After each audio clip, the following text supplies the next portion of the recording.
धन्यवाद माता जी, बहुत सुंदर माता जी, धन्यवाद। हरे कृष्ण प्रभु जी, दंडवत प्रणाम। हरे कृष्णा।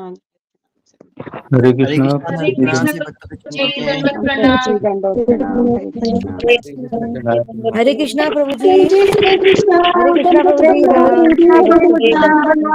सभी भक्तों के जनों में दंडवत प्रणाम प्रभु जी।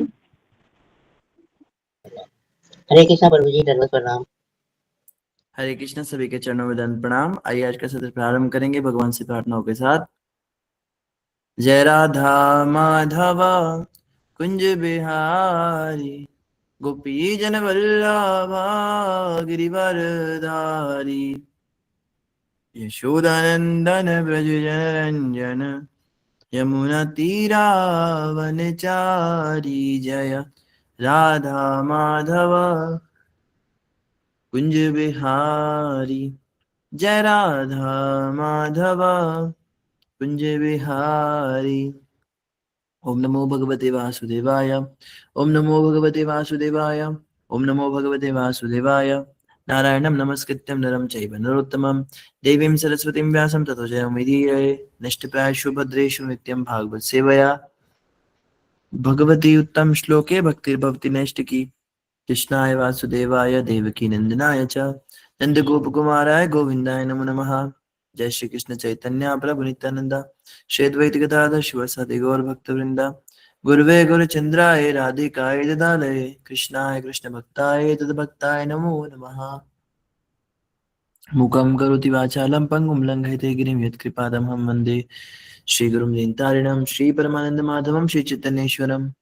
हरे कृष्णा कृष्णा कृष्णा हरे हरे, हरे राम राम राम हरे हरे। हरे कृष्णा से भक्त और माताओं का हार्दिक स्वागत है आज की श्रीमद् भागवतम की इस कक्षा में। स्वागतम सुस्वागतम। और हम चर्चा कर रहे हैं श्रीमद् भागवतम स्कंद नंबर 1 अध्याय नंबर 11 और श्लोक संख्या चल रही है मेरे ख्याल 16-17 नंबर चल रहा है श्लोक। जी जी जी प्रभु जी। 17 नंबर 16-17 नंबर श्लोक चल रहा है। इसका हम तात्पर्य पढ़ रहे थे। तात्पर्य से पहले मैं फिर से एक बार श्लोक का अनुवाद पढ़ देता हूँ। यह सुनकर कि परम प्रिय कृष्ण द्वारका धाम पहुंच रहे हैं, महामना वसुदेव, अक्रूर, उग्रसेन, बलराम, अलौकिक शक्ति संपन्न प्रद्युम्न, चारुदेशन तथा जाम्बती पुत्र सांब सभी इतने प्रसन्न हुए कि उन्होंने लेटना बैठना तथा भोजन करना छोड़ दिया। तो भगवान श्री कृष्ण द्वारका में पधारे हैं और श्री कृष्ण के आगमन की सूचना अब जाके परिवार के लोगों को मिली है। इससे पहले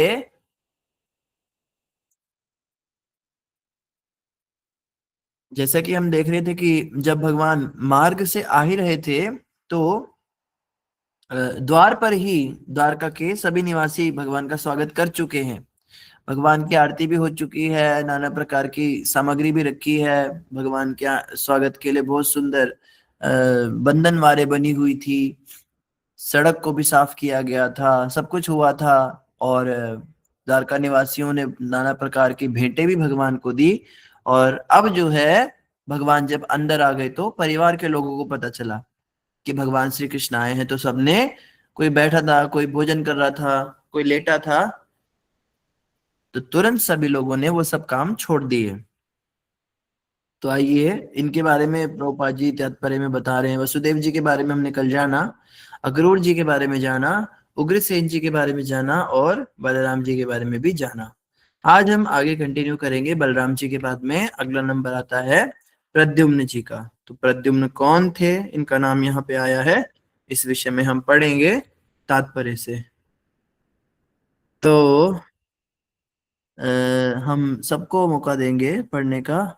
तो मैं प्रार्थना करूंगा नए भक्तों में पहले हम इनको मौका दें, क्योंकि जो भक्त बिल्कुल बोलते नहीं है क्लास में उनको मौका मिल सकता है। हम मेघा अत्री माता जी, आप अभी अवेलेबल हैं, आप पढ़ सकते हैं। हरे कृष्णा मेघा माता जी। हरे कृष्ण प्रभु जी। जी यहाँ से पढ़ सकते हैं प्रद्युम्न। जी प्रभु जी। एक सेकंड। हाँ थोड़ा सा। भक्त लोग भी कितने जद्दोजहद करके कथा सुनते हैं कहाँ कहाँ पे। जी मेघा माता जी पढ़िए। जी प्रभु जी। प्रद्युम्न ये कामदेव के अथवा अन्यों के अनुसार सनत कुमार के अवतार थे और परमेश्वर श्री कृष्ण तथा द्वारिका की महारानी लक्ष्मी देवी श्रीमती रुक्मणी के पुत्र के रूप में प्रकट हुए थे। वे उनमें से एक थे जो अर्जुन को सुभद्रा से ब्याह के बाद बधाई देने गए थे। वे उन प्रधान सेनापतियों में से एक थे जिन्होंने शाल्व से युद्ध किया था और युद्ध भूमि में उससे लड़ते लड़ते वे मूर्छित हो गए थे। उनका सारथी उन्हें युद्ध भूमि से शिविर में ले आया था, किंतु उन्होंने इस कार्य के लिए उसे कोसा था तथा स्वयं अत्यंत खिन्न हुए थे। किंतु उन्होंने पुनः शाल्व से युद्ध किया था और विजयी हुए थे। उन्होंने नारद जी से विभिन्न देवताओं के विषय में सुना। वे भगवान श्री कृष्ण के 4 पूर्णांशों में तीसरे थे। उन्होंने अपने पिता कृष्ण से ब्राह्मणों की महिमा के विषय में जिज्ञासा की थी। यदुवंशियों के बंधुघाती युद्ध में वे वृष्णियों के राजा भोज के हाथों मारे गए। मृत्यु के बाद उन्हें अपने मूल पद पर स्थापित किया गया। धन्यवाद माता जी। हरे तो कृष्ण। यहाँ पे प्रद्युम्न जी का वर्णन आ रहा है और जैसा कि यहाँ पे वर्णन आ रहा है ये कामदेव के अवतार थे। तो ये क्लियर हो गया। कल में से मैंने वो क्वेश्चन जो कल वैशाली माता जी ने पूछा भी था, मैंने और भी डिवोटीज से उसका प्रश्न किया था, तो उन्होंने मुझे यही बताया था कि ये वो प्रद्युम्न नहीं थे, इनका सिर्फ नाम प्रद्युम्न था। तो यहाँ पे ऐसा बताया जा रहा है, ज्यादातर जो कथाकार हैं वो इन्हें कामदेव का अवतार ही बताते हैं। और जैसे जब शिव जी ने इनको भस्म कर दिया था तो शरीर इनको नहीं मिल पाया था दोबारा, तो रति जो है इनकी राख को लेकर जगह जगह घूम रही थी कि वो भस्म को कोई तो वापस पति बनाए। तो उसमें भी ऐसी कथा आती है वहां से कि उनको फिर ऐसा एक ऋषि ने वरदान दिया कि ठीक है ये भगवान कृष्ण के पुत्र के रूप में उत्पन्न होंगे, फिर इनको अपना शरीर मिलेगा, उसके बाद जब इनका शरीर छूटेगा फिर से ये अपने शरीर में आ जाएंगे। तो इस तरह से ये कामदेव के अवतार थे। और प्रभुपाद जी कह रहे हैं कुछ अन्यों के अनुसार ये सनत कुमार के अवतार भी थे। सनत कुमार आप जानते हैं कौन है, ब्रह्मा जी के 4 मानस पुत्र हैं, उनमें से एक सनत कुमार हैं, तो उनके अवतार भी माने जाते हैं। और परमेश्वर श्री कृष्ण तथा द्वारका की महारानी लक्ष्मी देवी श्री रुक्मिणी के पुत्र के रूप में प्रकट हुए थे।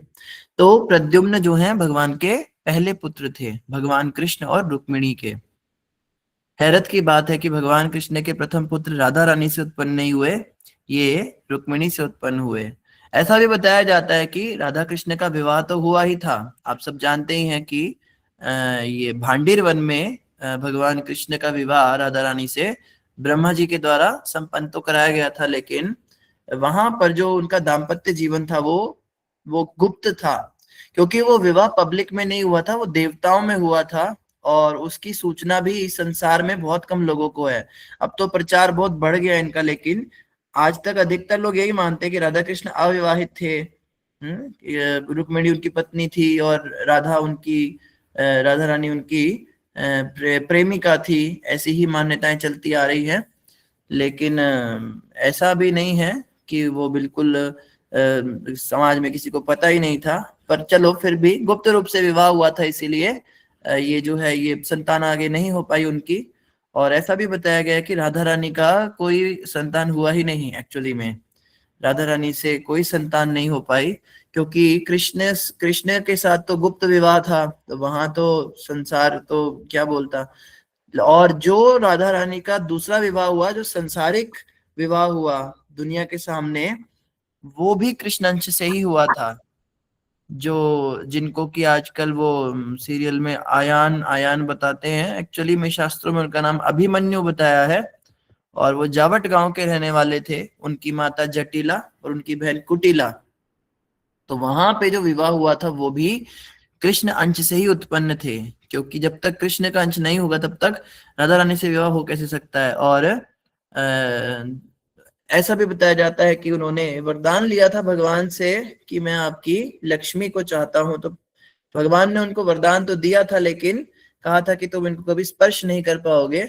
तो कथाकार बताते हैं कि आयान जो थे या अभिमन्यु जो थे ये नपुंसक थे और ये कभी जीवन में राधा रानी का स्पर्श नहीं कर पाए, क्योंकि श्रीमती राधा रानी कृष्ण के सिवा किसी पर पुरुष का स्पर्श करना पसंद नहीं करती, चाहे वो संसार में विवाह भी उससे कर लिया हो, लेकिन स्पर्श नहीं हुआ था। और इनका कक्ष भी अलग था और ये अपनी सखियों के साथ ही रहती थी, वहां पर भी अपने ससुराल में हमेशा अपनी सखियों के साथ ही रहती थी। तो इनका तो कोई आगे वंश नहीं विस्तार हुआ, लेकिन भगवान कृष्ण जो है वो उन्होंने रुक्मिणी से फिर वंश का विस्तार किया आगे, और 10 पुत्र भगवान कृष्ण के रुक्मिणी से हुए और एक पुत्री का भी वर्णन आता है। इसी तरह से 10 पुत्र जाम्बवती से एक पुत्री, 10 पुत्र और एक पुत्री सत्यभामा से, 10 पुत्र और एक पुत्री, मतलब सब कोई भेदभाव नहीं था भगवान का कि इसको ज्यादा पुत्र इसको कम पुत्र, सबको बराबर हुए।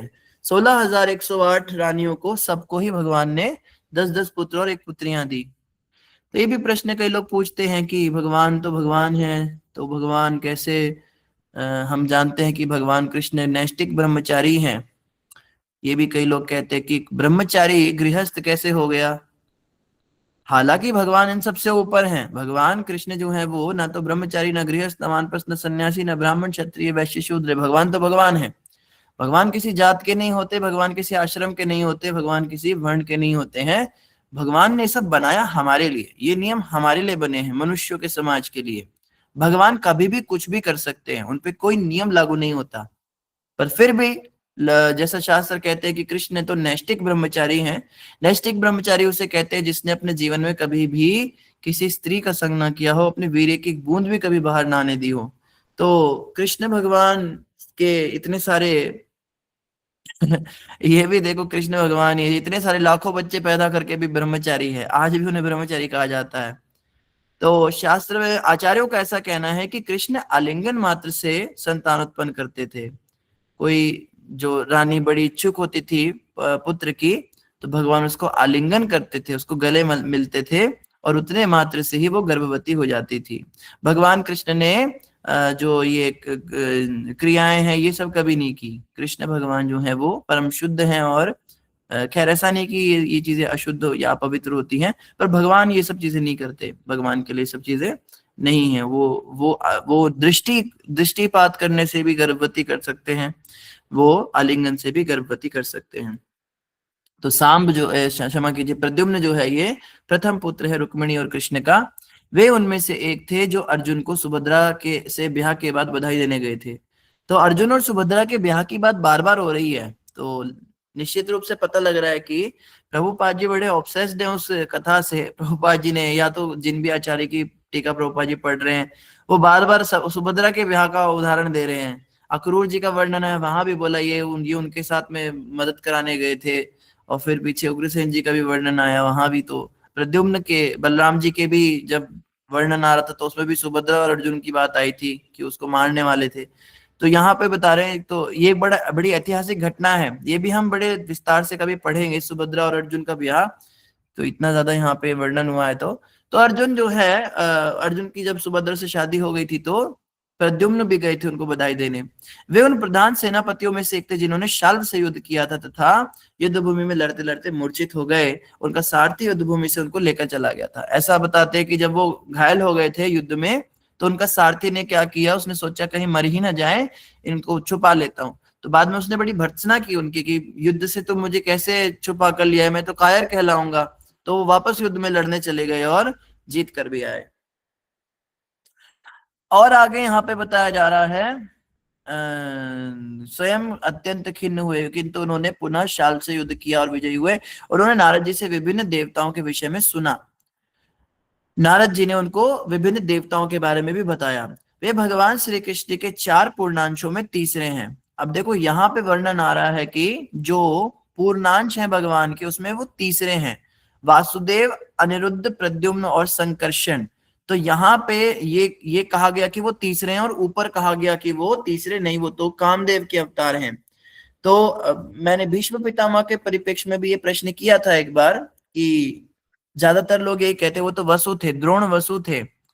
और द्रोण वसु जिनको श्राप मिला था गंगा के पुत्र बनने का, लेकिन भीष्म पितामह तो भगवान के शुद्ध भक्त भी थे।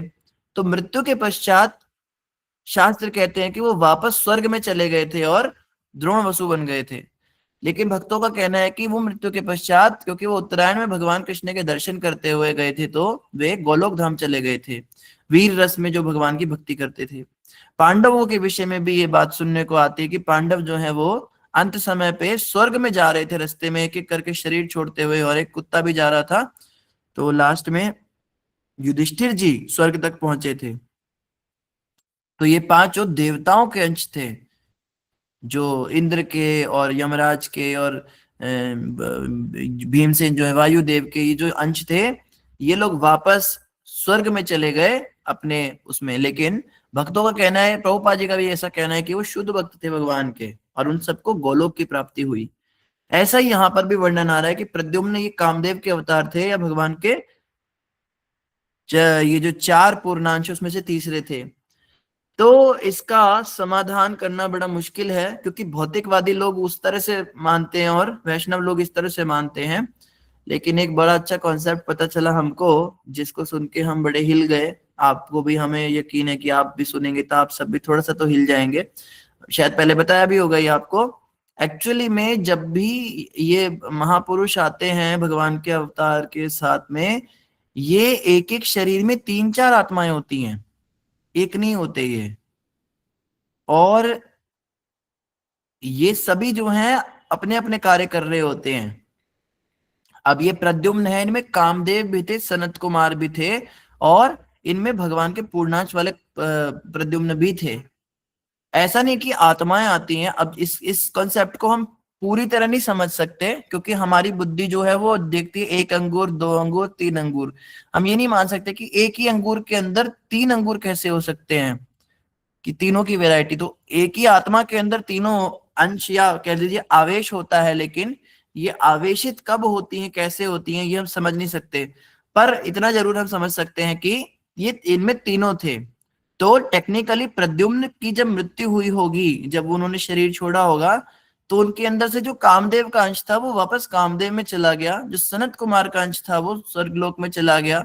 क्षमा कीजिए, कामदेव स्वर्गलोक में चले गए, जो सनत कुमार का अंश था वो ब्रह्मलोक में चला गया, और जो ये प्रद्युम्न पूर्णांश थे भगवान के, ये वापस अपनी जगह पे चले गए होंगे। इस तरह से हमें समझना चाहिए। तो और मैंने तो यहाँ तक सुना कि यशोदा माता के अंदर भी 3 थी। हम तो यही सुनते हैं ना कि वो जो द्रोण और धरा थे, उन्होंने हजारों साल तपस्या की थी तो उनको यशोदा बनाया, और जो ये प्रश्नी और सुतपा थे, इन्होंने 1000 साल तपस्या की तो इनको वसुदेव और देवकी बनाया। एक्चुअली में ये भी एक एक के शरीर में 3 काम कर रही थी। तो कभी तो कोई डोमिनेंट होती थी, वो कृष्ण के साथ लीला करती थी। कुछ लीलाएं दूसरी वाली ने डोमिनेंट होकर की हैं, कुछ लीलाएं तीसरी वाली ने डोमिनेंट होकर की हैं। तो वो एक नहीं थी। अब जैसे कहा जाता है कि जो मूल ब्रजवासी हैं कभी ब्रज छोड़ के बाहर नहीं जाते, राधा रानी कभी वृंदावन छोड़ के बाहर नहीं जाती, कृष्ण कभी जाते नहीं वृंदावन छोड़ के। तो सूर्य ग्रहण पर ये सारे के सारे कुरुक्षेत्र कैसे पहुंच गए ब्रज छोड़ के, और इतना दूर?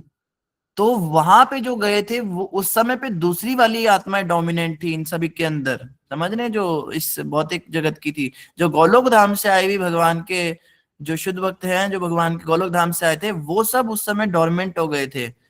तो ये भी एक कॉन्सेप्ट है। खैर, कहने का मतलब हम बहुत कुछ नहीं जानते अभी तो, लेकिन बड़ा कुछ है जानने के लिए। जैसे जैसे हम भक्ति में आगे बढ़ेंगे हमें सब चीजें समझ में आती जाएंगी। इतना तो अभी मुझे भी समझ नहीं आया ये, पर चलो फिर भी थ्योरेटिकल के लिए भगवान के पूर्णांश भी थे।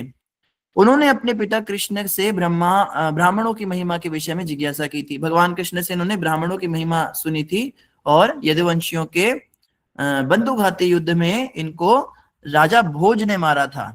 कृष्णियों के राजा भोज ने इनको मारा था जब लड़ाई हुई थी आपस में। मृत्यु के बाद उन्हें अपने मूल पद पर स्थापित किया गया। अब मूल पद पर स्थापित किया गया कह के प्रभुपाद जी ने बात खत्म कर दी। तो अब मूल पद कौन सा था इनका, इस पे हम लोग जो है बहस कर सकते हैं कि कामदेव के पद पे चले गए, सनत कुमार के पद पे चले गए, या ये वापस पूर्णांश बन गए। तो ये तो खैर हम नहीं कह सकते, लेकिन ये अपने मूल पद पर चले गए वापस। आगे चारुदेशन और सांब, तो कल जो है शायद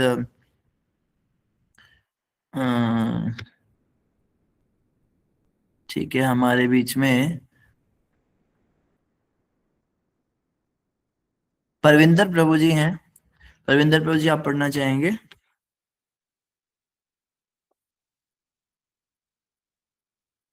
हरे कृष्णा परविंदर प्रभु जी, आप पढ़ना चाहेंगे?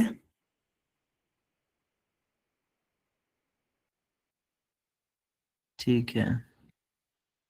इनके अलावा मणिमंजरी माता जी, आपने कभी पढ़ा नहीं, आप पढ़ना चाहेंगे? मणिमंजरी माता जी की आवाज ही नहीं सुनी कभी हमने। हरे कृष्णा माता जी।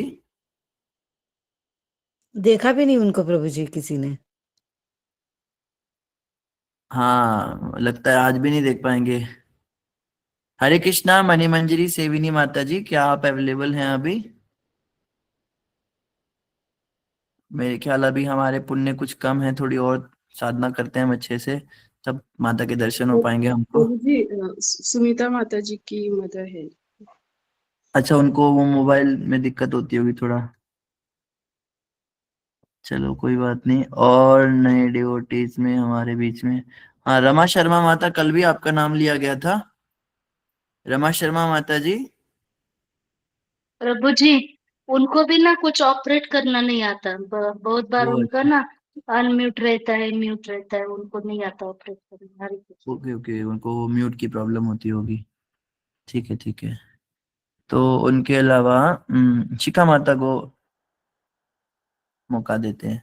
हरे कृष्णा शिखा माता जी, आप अवेलेबल हैं? जी प्रभु जी, हरे कृष्णा, दंडोत प्रणाम। धन्यवाद। पढ़ेंगे चारु देशने से? जी प्रभु जी, चश्मा लगा लूं? कोई नहीं, आप चश्मा लगाइए। हाँ, ये पढ़ना है जो ये ऊपर है। हाँ, जो सामने दिख रहा है स्क्रीन पे, चारु देशने, यहाँ से पढ़ना है।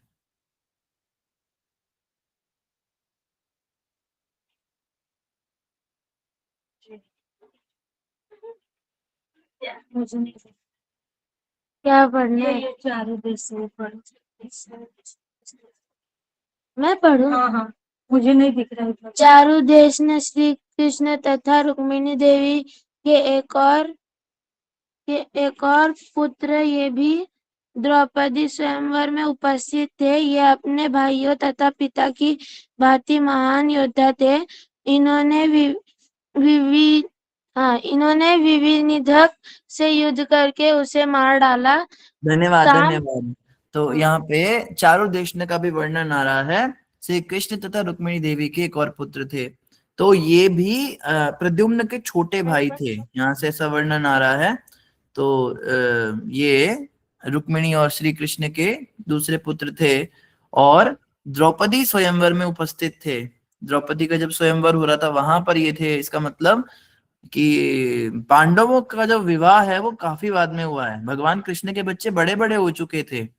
हम तो बस ये देखते हैं कि कृष्ण अकेले गए थे अर्जुन के साथ में, और अज्ञातवास चल रहा था शायद उस समय। अज्ञातवास तो नहीं चल रहा था, वो उनका शायद वनवास का काल चल रहा था पांडवों का। वो ब्राह्मण वेश बनाए हुए थे, तो उस समय पे ये भी थे इनके पुत्र। तो यानी कि पांडवों का विवाह काफी लेट हुआ है भगवान कृष्ण के बाद में। तो खैर, ये हमें यहाँ जैसे पता चल रहा है कि उपस्थित तो थे वहां पे, और ये अपने भाइयों तथा पिता की भांति महान योद्धा थे। इन्होंने विविनिधक से युद्ध करके उसे मार डाला। तो एक इनके भी कथा आती है, कोई विविनिधक था, इसको इन्होंने मारा था। बहुत सुंदर। हाँ, प्रवीणा माता जी पढ़ेंगे। सांब। सांब बड़ा ही जाना माना नाम है। सांब के विषय में आप बहुत कुछ सुनेंगे। सांब ने ही सारा प्लानिंग किया था, तो इसके विषय में भी हम पढ़ेंगे अभी। जी माता जी।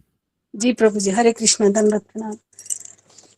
सांबा, ये यदुकुल के महान सूरवीरों में से एक थे। ये श्री कृष्ण की पत्नी जाम्बवती से उत्पन्न पुत्र थे।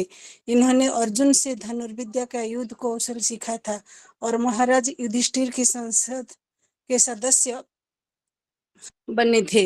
ये महाराज युधिष्ठिर के राजस्व यज्ञ में उपस्थित थे। जब प्रभास यज्ञ में सारे वृष्णि एकत्र थे, तो सात्विक ने भगवान बलदेव के समक्ष इनके महिमा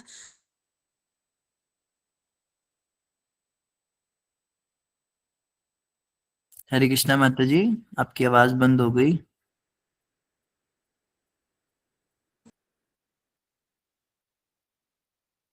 हरे कृष्णा प्रवीणा माता जी, प्रभु जी नेटवर्क इशू हो गया थोड़ा। चलिए कोई बात नहीं। हरे हाँ कृष्णा। अभी आ रही है माता जी। जी नहीं आ रही है फिर से हरे चली गई। कृष्णा प्रभु जी, थोड़ा प्रॉब्लम हो रहा है और कोई बात नहीं माँ जी, धन्यवाद आपका। तो यहाँ पे बताया ये जो सांब थे यदुकुल के महान शूरवीरों में से एक थे। ये श्री कृष्ण की पत्नी जाम्बवती से उत्पन्न थे। तो सांब जो है ये जाम्बवती के पुत्र थे। जाम्बवती आप सब जानते हैं, जो जाम्बवन जी की पुत्री थी। तो जाम्बवन जी के नाती थे सांब, और इन्होंने अर्जुन से धनुर्विद्या का युद्ध कौशल सीखा था। ये इनके गुरु अर्जुन थे। तो अपने कह लीजिए कि अपने मामा से, मामा ही लगेंगे, नहीं फूफा, अपने फूफा से इन्होंने सीखा था युद्ध कौशल। सुभद्रा इनकी बुआ लगी तो अर्जुन इनके फूफा लगे। तो इन धनुर्विद्या का कौशल सीखा था और महाराज युधिष्ठिर की संसद के सदस्य बने। युधिष्ठिर महाराज की संसद में सदस्य थे। ये तो नई बात पता चली कि ये हस्तिनापुर में युधिष्ठिर महाराज की सभा के संसद थे सांब। ये महाराज युधिष्ठिर के राजसूय यज्ञ में भी उपस्थित थे। जब प्रभास यज्ञ के सारे वृष्णि एकत्र थे तो सात्यकी ने भगवान बलदेव के समक्ष इनके महिमाशाली गुणों का वर्णन किया था। तो ये सात्यकी कौन थे? मेरे दिमाग से निकल रहे, नाम सुना हुआ है मैंने। सात्यकी किसी के रथ चलाने वाले थे क्या? श्री कृष्ण के श्री कृष्ण के रथ चलाते थे। हाँ हाँ हाँ, भगवान कृष्ण के रथी थे। ठीक है ठीक है, भगवान कृष्ण के रथ को चलाने वाले थे सात्यकी। तो उन्होंने इनका वर्णन किया था उस सभा में कि ये सांब है, is very great, is very scholar, इनको अर्जुन ने सिखाया है, और ऐसे ऐसे करके इनका बड़ा महिमा मंडन किया था वहां पे। ठीक है, आगे पूनम भारद्वाज माता जी। हरे कृष्णा। पूनम भारद्वाज माता जी, आप अनम्यूट कर सकते हैं खुद को। पूनम भारद्वाज माता जी।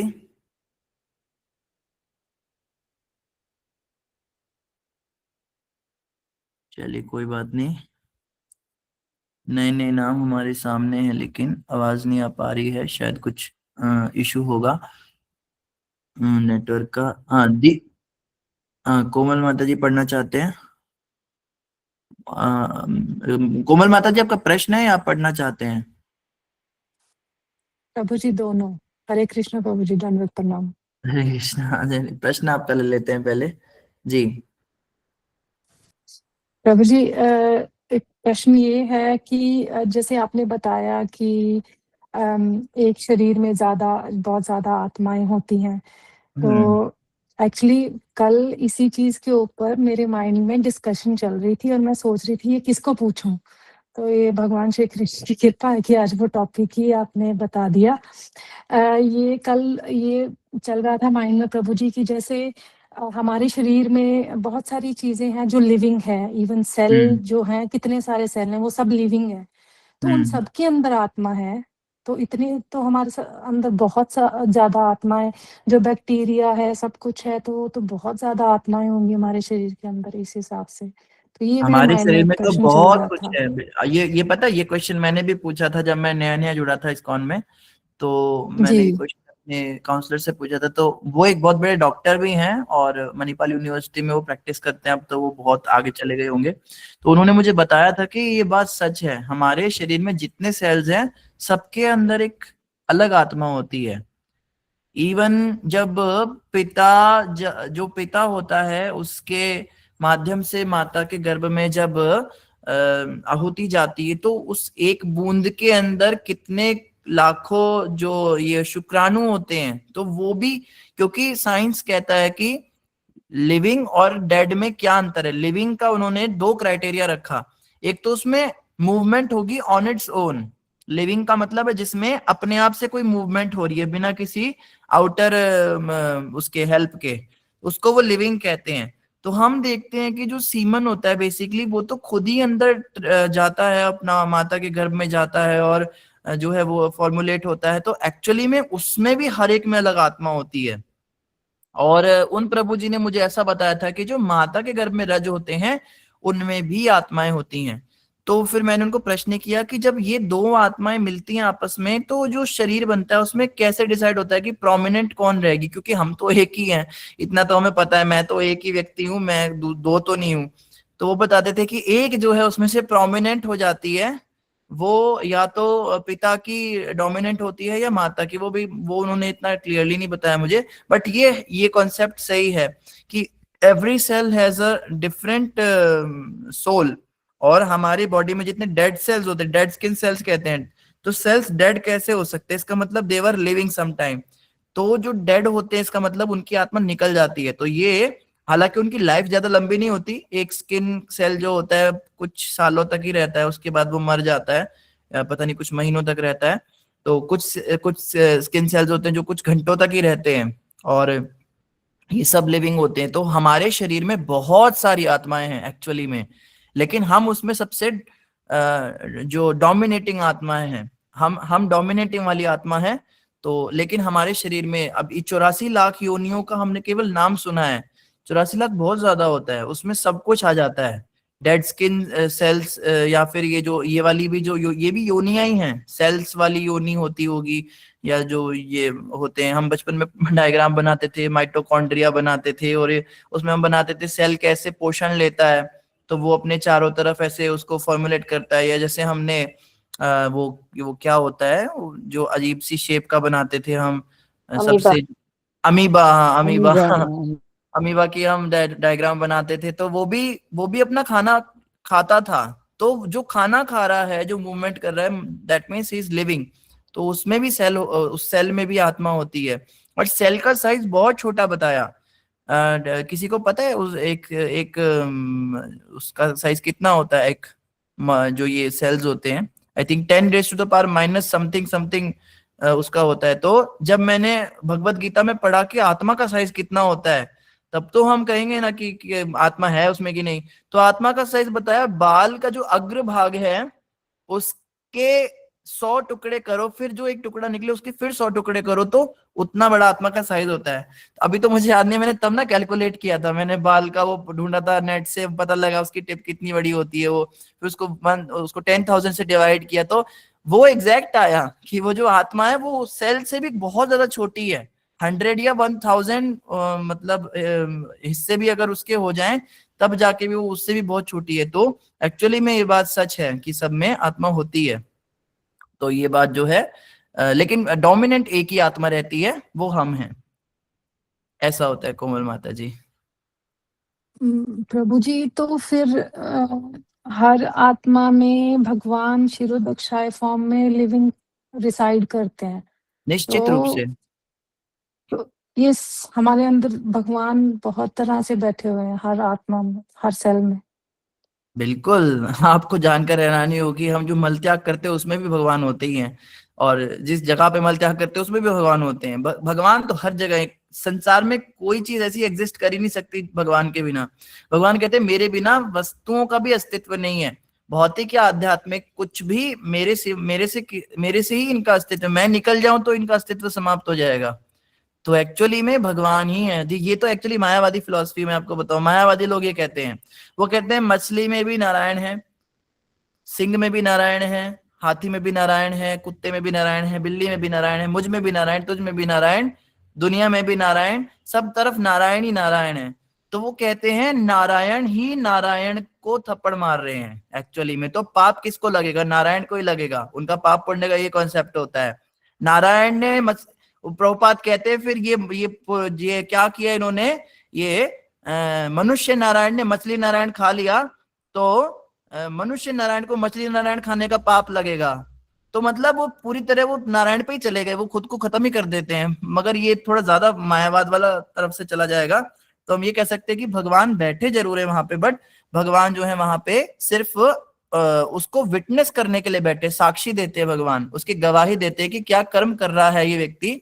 और ये गवाही जो है ये भगवान बाद में उसको जब जरूरत पड़ती तब या तो यमदूतों के सामने भगवान रिवील करते हैं, जैसे भी है उसको उसको कभी कभी उसके सपने के माध्यम से रिवील करते तुमने क्या क्या किया है, या अंतरात्मा जैसे बात करती है कभी कभी हमसे, इनर सोल, तो वो परमात्मा बेसिकली हमको बता रहे होते हैं, उन्होंने सिर्फ गवाही दी है। भगवान कभी हस्तक्षेप नहीं करते हमारे कर्मों में, तो कर्म हमारे ही होते हैं, लेकिन भगवान बैठे जरूर हैं और भगवान हस्तक्षेप नहीं करते।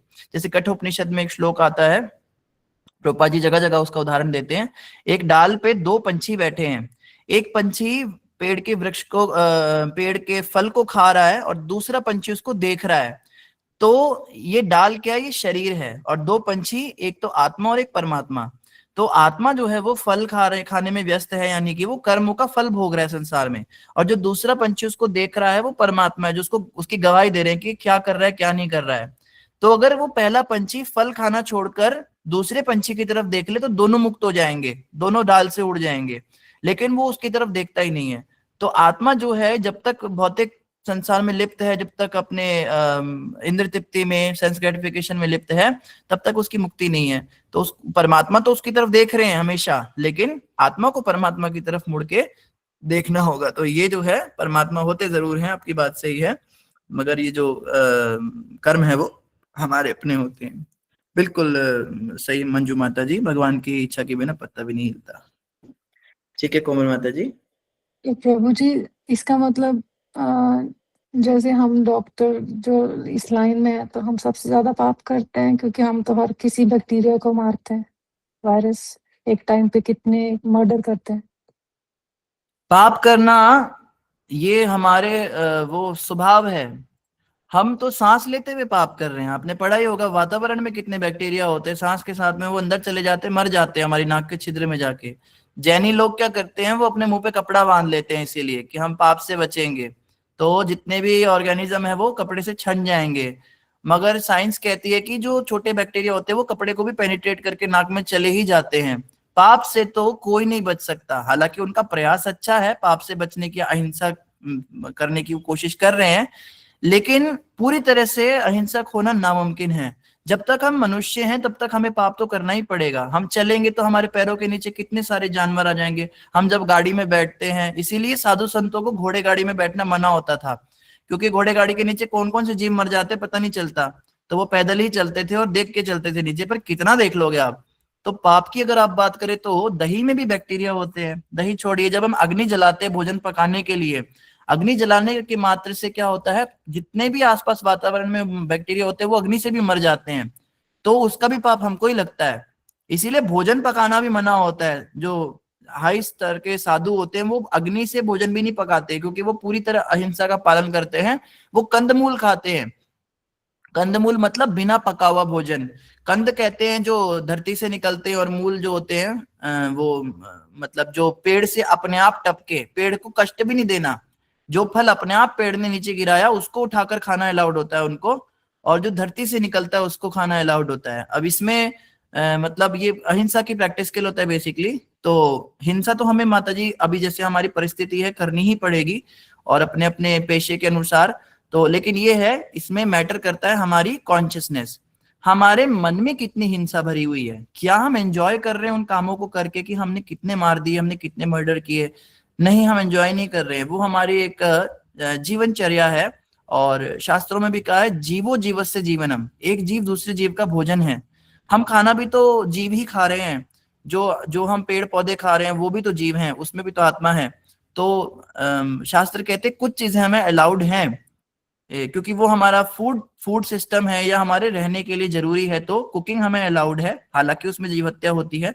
सांस लेना भी हमें अलाउड है, हालांकि सांस लेना मना कर दिया तो फिर तो हम जीवित ही नहीं रहेंगे, लेकिन अलाउ तो किया शास्त्रों ने सांस लेने के लिए, तो उसमें भी जीव हत्या तो हो रही है, लेकिन अलाउड है वो। तो इसी तरह से ये जो आप पेशेंट्स वगैरह देख रहे हैं, जो भी है, इसमें जो जो चीजें शास्त्रों में चिकित्सक की पॉइंट ऑफ व्यू से अलाउड हैं, वो चीजें करने से हमको, लेकिन हाँ ये तो है कि पाप तो लगेगा।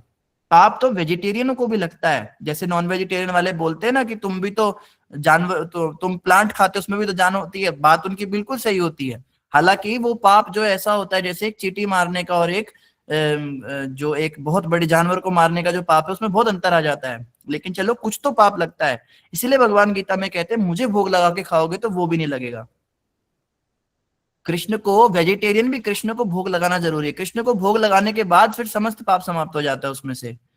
और कृष्ण को स्मरण करते हुए जब हम कोई सांस लेते हैं तो सांस लेने का पाप नहीं लगता बैक्टीरिया का, आप समझ रहे हैं। कृष्ण के साथ रहते हुए हमें पाप नहीं लगते, फिर कृष्ण अपने ऊपर ले लेते हैं।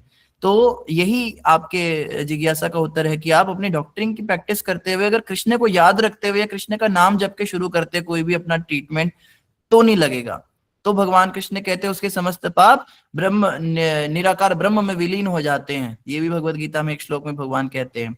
तो मुझे याद करते हुए मच्चित्त मदगत प्राणा और मन मनाभव मद भक्तो, भगवान हर जगह यही कहते हैं मुझे याद करते हुए कर्म करो। इसीलिए भगवान बार बार कह रहे हैं उससे पापों से बचेंगे हम, वो सबके जो बुरे इफेक्ट है वो हमारे ऊपर नहीं आएंगे। ऐसा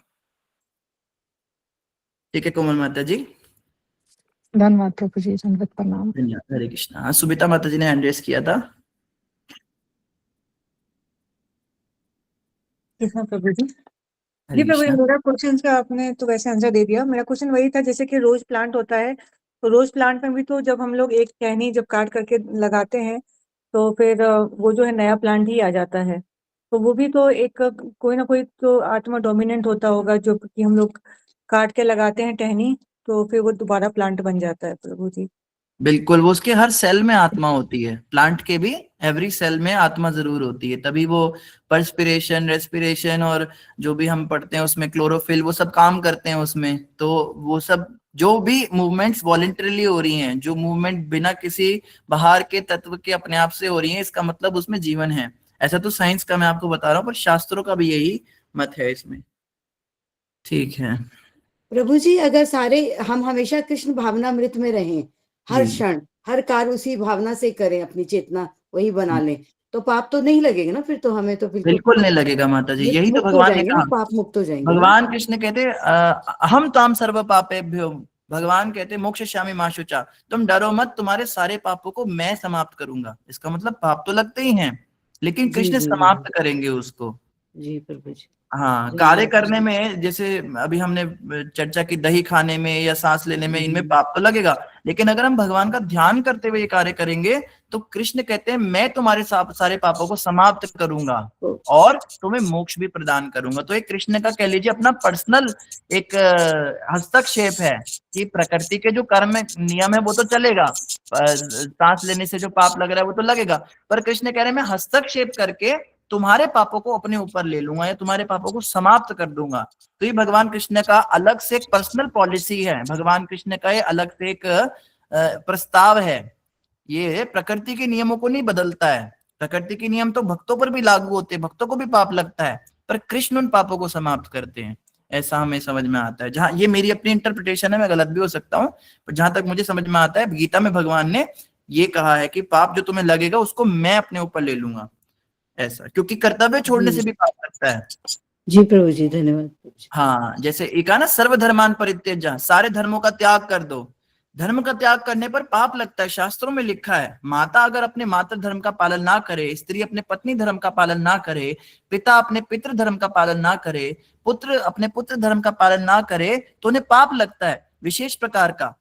शास्त्र तो यहाँ तक कहते हैं कि घर बार की जिम्मेदारी छोड़कर संन्यास लेने से भी पाप लगता है, क्योंकि जो आपकी पारिवारिक जिम्मेदारी भगवान ने आपको दी है, जो बच्चे दिए हैं, जो पत्नी दी है, जो घर बार संसार दिया है, उसको त्याग कर आप संन्यास ले रहे हो, उसमें आपको उस जिम्मेदारी को छोड़ने का पाप तो लगेगा, क्योंकि वो आपके ऊपर आश्रित थे और आपने पहले तो उनका भोग किया, और जब समय आया उनकी रिस्पॉन्सिबिलिटी लेने का तो आप भाग गए, घर छोड़कर भाग गए, तो उसका भी पाप लगता है। तो कृष्ण वहां पर ये कह रहे हैं जब आप सर्व धर्मों का परित्याग करोगे तो उससे जो आपको पाप लगेगा, जो कि निश्चित रूप से आपको लगना तो है, वो पाप मैं समाप्त करूंगा अगर आपने मेरे लिए घर छोड़ा है। मायावादी जो सन्यासी होते उन पर ये चीज लागू नहीं होती, जो किसी और के लिए कर रहा है, सिर्फ कृष्ण के लिए जो ये कार्य करता है वही व्यक्ति बचेगा। अन्य किसी भी देवता के लिए, अन्य किसी भी विषय के लिए, जैसे कई लोग इसलिए घर छोड़ के सन्यासी बन जाते हैं कि उन्हें घर की जिम्मेदारी नहीं चाहिए, तो वो भगवा चोला पहन के और वो ट्रेनों के अंदर भीख मांगते फिरते हैं, या तीर्थ यात्री बन के कोई किसी तीर्थ स्थान में जाके बैठ के भीख मांगते हैं, या वो किसी आश्रम में चले जाते हैं, अपना रोजी रोटी कमाते हैं। वो भगवान के लिए ऐसा नहीं करते, वो सिर्फ आलस्य की वजह से, प्रमाद की वजह से ऐसा करते हैं, अज्ञान की वजह से ऐसा करते हैं। इन सबको घोर पाप लगता है घर गृहस्थी त्यागने का। तो इस तरह से कार्य करना ये ठीक नहीं है। लेकिन जो कृष्ण के प्रचार के लिए, भगवान कृष्ण की प्रसन्नता के लिए ऐसा करता है, उसके पाप भगवान कृष्ण अपने ऊपर ले लेंगे। तो इस श्लोक की बड़ी विशद व्याख्या है। तो धन्यवाद। हाँ, ये मंजू माता जी, धन्यवाद सुना माता जी। प्रभु जी, हरे कृष्णा प्रभु जी। इस भौतिक संसार में जी प्रभु जी, जब इंडिया का प्रेसिडेंट एक डेथ पनिशमेंट माफ कर सकता है, तो भगवान श्री कृष्ण क्यों नहीं माफ कर सकते? बिल्कुल बिल्कुल सही कहा प्रभु जी ने। जब प्रेसिडेंट है उसके हाथ में इतनी पावर होती है कि वो डेथ सेंटेंस को भी सरपास कर सकता है, तो ये तो एक तुच्छ सा मनुष्य ही है। भगवान तो क्या क्या माफ कर सकते हैं, भगवान तो किस किस सजा को माफ कर सकते हैं। जैसे अभी ये था ना, सुदामा ब्राह्मण की कथा आती है। सुदामा ब्राह्मण के जीवन में कुछ मिलना लिखा ही नहीं था, लेकिन जब कृष्ण के पास गए तो भाग्य की देवी आई, उन्होंने दिखाया, ये देखो इनके जीवन में, इनके भाग्य में ये लिखा है, क्षय लिखा है, अक्षय और यह क्षय। क्षय का मतलब होता है कुछ रुकेगा नहीं इनके पास, सब इनका नष्ट हो जाएगा। तो भगवान कृष्ण ने क्या किया, स्याही से अ लगा दिया आगे, अक्षय। अक्षय मतलब कभी समाप्त नहीं होगा। तो कृष्ण कुछ भी कर सकते हैं। कृष्ण से बढ़कर कोई देवता नहीं, कृष्ण से बढ़कर कोई भाग्य नहीं, कृष्ण से बढ़कर कोई ग्रहण मंडल नहीं। अगर आपकी जन्म पत्री में लिखा है, जैसे कई लोग जन्म पत्रियां दिखाते हैं बहुत ज्यादा, कि शनि की लगेगी, या काल सर्प योग है, आपको सांप काटेगा, या आपको जो है ये हो जाएगा, आप मंगलिक हैं, आपकी पत्नी मर जाएगी, या आपकी पहली संतान में दिक्कत आएगी, ये सब चीजें होती हैं। कोई ये नहीं कहे कि नहीं होती है, एस्ट्रोलॉजी होती है, बिल्कुल ग्रह अपने काम करते हैं। लेकिन जो कृष्ण के भक्त होते हैं, और अगर वो सच में अच्छे भक्त हैं कृष्ण के, अच्छे से नाम जप कर रहे हैं, कृष्ण हस्तक्षेप करके उसका सब कुछ ठीक कर सकते हैं। कृष्ण के पास शक्ति है। कृष्ण किसी भी ग्रह से बढ़कर हैं। कृष्ण की तो पूजा सब करते हैं। शनिदेव कृष्ण के शुद्ध भक्त हैं। सूर्य देव ने कृष्ण से गीता का ज्ञान लिया था। इमं विवस्वते योगम प्रोक्तवान हम अव्ययम। विवस्वान जो है वो उन्होंने कृष्ण से ज्ञान लिया था, उनके शिष्य हैं। और इसी तरह से राहु केतु भी कृष्ण से डरते हैं। और जितने भी ये दूसरे ग्रह, मंगल, बुध, सोम, चंद्रदेव, ये भी कृष्ण के भक्त हैं। तो ये सारे ही देवता, ये सारे ही ग्रह सब कृष्ण के अधीन हैं। इसीलिए जो कृष्ण की भक्ति करता है उसको अन्य कुछ करने की जरूरत नहीं, कोई उपाय करने की जरूरत नहीं, कोई यज्ञ करने की जरूरत नहीं, कोई पाप पुण्य का विचार करने की जरूरत नहीं, कोई कर्म कांड, कोई यज्ञ, कोई दान, कुछ करने की जरूरत नहीं। सिर्फ कृष्ण का नाम जपने से सब कुछ हो जाता है। लेकिन ये उसकी बात हो रही है जो पूरी तरह समर्पित हो गया है, जिसने सर्वधर्मान परित्यज्य कर दिया है।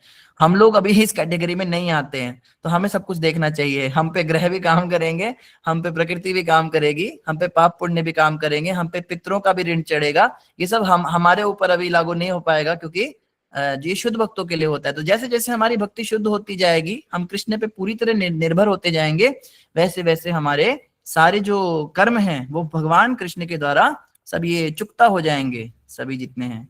ऐसा। जी जी मंजू माता जी, धन्यवाद आदिनाथ प्रभु जी। जी प्रभु, हरे कृष्ण। मेरा कहना है था कि जब अभी आपने बताया कि साग भाजी जो भी हम लोग खाते हैं वेजिटेरियन, वो सब में भी पाप लगता है। अगर पके हुए फल तोड़ा जाए या पके हुए अनाज काटा जाए तो क्या उसमें भी पाप लगेगा? जो अनाज जो किसान खेत से काटते हैं, या फल आम है, अमरूद है, केले हैं, वो सब को काटा जाए तो सब में भी पाप लगेगा क्या? पाप तो लगेगा, क्योंकि वो भी जीवात्मा है, और अगर आप उनको नहीं काटते तो वो और बढ़ते हैं, या फिर वो बूढ़े होके सड़ जाते हैं। लेकिन वो आपके खाने के लिए बने हैं। अगर आप उनको नहीं खाओगे तो वो जो पेड़ का फल है वो अपने आप नीचे गिर जाएगा। मतलब कि वो पेड़ के लिए नहीं है। जैसे हम कह सकते हैं कि कई लोग कहते हैं गाय का दूध निकालना भी पाप है, क्योंकि गाय का दूध वो अपने बछड़ों को पिलाती है।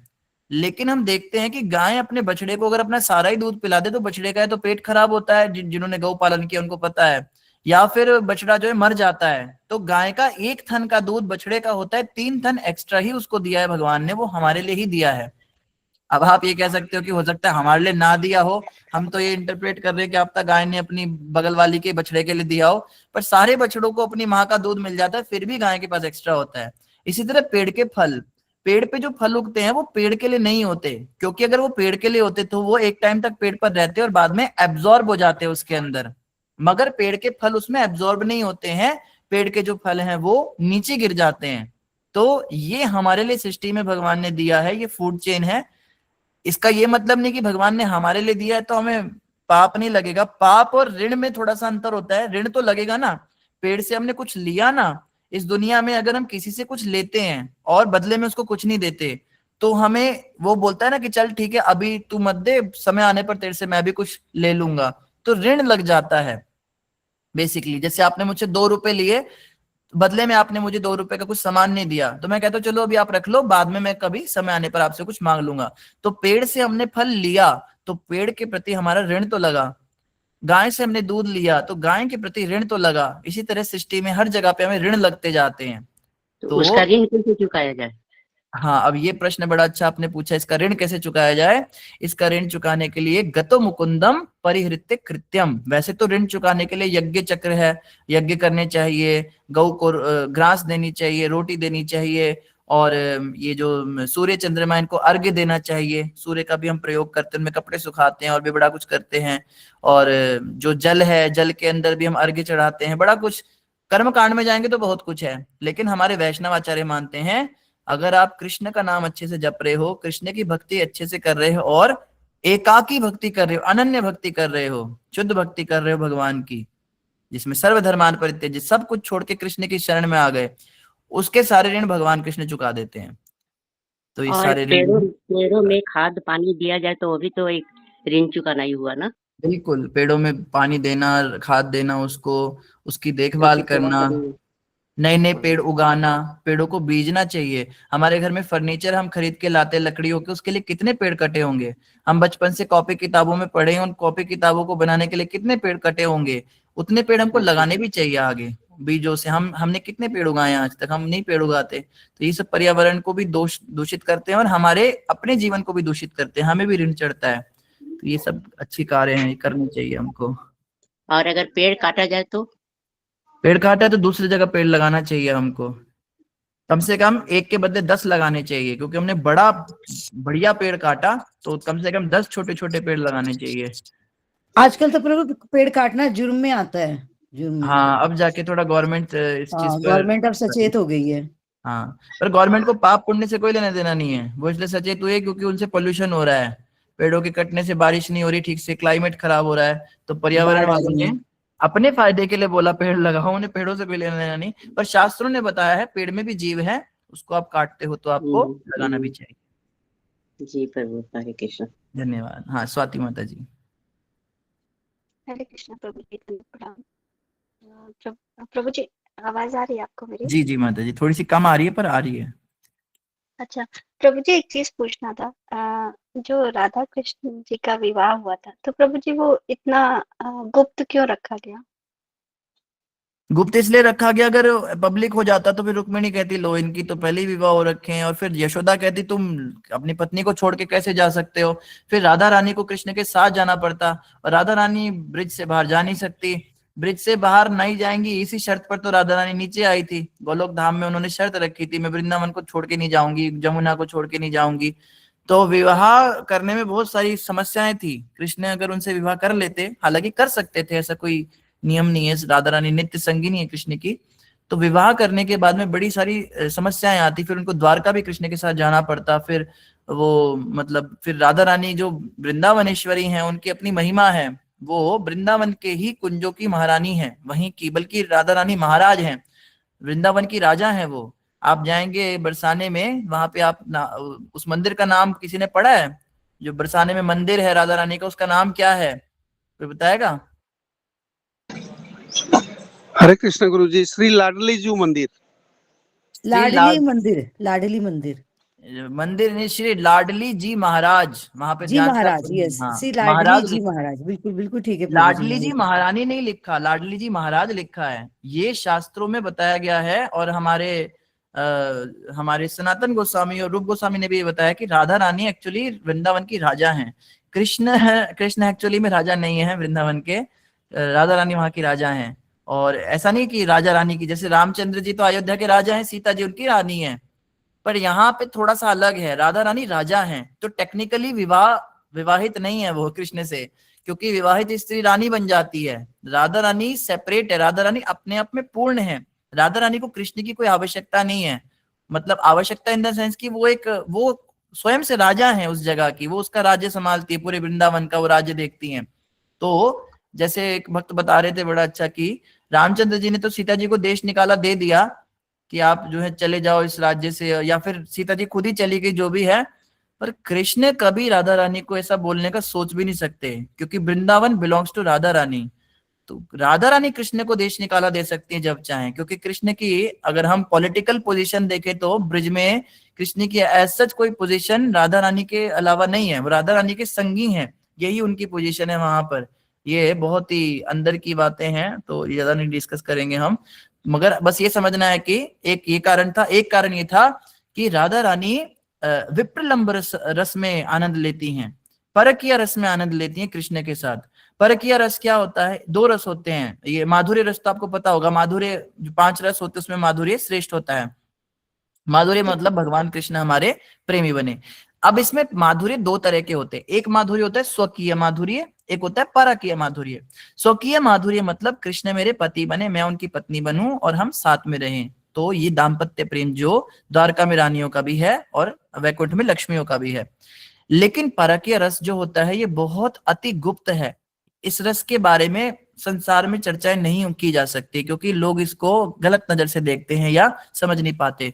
तो इसकी चर्चा सिर्फ परमहंसों के बीच में की जाती है। पर प्रभुपाद जी की बड़ी कृपा है, उन्होंने हमें भी इसकी थोड़ी सी बातें बताई। बहुत ज्यादा तो मैं भी नहीं जानता परकीय रस के बारे में, पर इतना जानता हूँ बेसिकली परकीय रस का मतलब होता है मैं शादी किसी और से करूं और फिर कृष्ण से एक्स्ट्रा मैरिटल अफेयर रखूं, कृष्ण से मैं अपने ऐसे संबंध रखूं जो मेरे विवाह से बाहर हैं। संबंध का मतलब शारीरिक संबंध नहीं, संबंध मतलब प्रेम संबंध, इमोशनल कनेक्शन जिसे आजकल कहते हैं।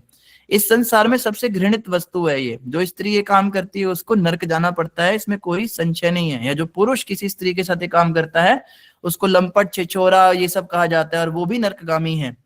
लेकिन भगवान का धाम उल्टा है, गोलोक धाम का ये रिफ्लेक्शन है। ये संसार जो यहाँ होता है इसका बिल्कुल उलट वहां पे होता है। तो यहाँ पे जो सबसे घृणित कार्य है वो वहां पे सबसे श्रेष्ठ कार्य हो जाता है अगर कृष्ण के साथ किया जाए। ऐसा नहीं कि गोलोक धाम में कोई भी स्त्री किसी भी पुरुष के साथ ऐसा करती है, सिर्फ और सिर्फ कृष्ण के साथ ये किया जा सकता है। तो जब परकीय रस का प्रकाश करना है इस संसार में, तो उसके लिए विवाह किसी और से करना जरूरी है। तो किसी और से विवाह होगा तब कृष्ण परपुरुष बनेंगे। तो इसीलिए राधा रानी ने पब्लिक में किसी और से विवाह किया ताकि कृष्ण एक परपुरुष बन जाएं और फिर उनसे प्रेम संबंध वो दिखाएं, तो लोगों को थोड़ा सा पता चले परकीय रस क्या होता है। लेकिन कह लीजिए कि इस संसार की अपनी मर्यादाएं भी हैं, इस दुनिया में लोग उनको गलत ना समझें, इसके लिए ब्रह्मा जी ने उनका विवाह भी करा दिया। हालांकि उनको विवाह की आवश्यकता नहीं थी, राधा कृष्ण एक ही तनु हैं, एक ही शरीर हैं।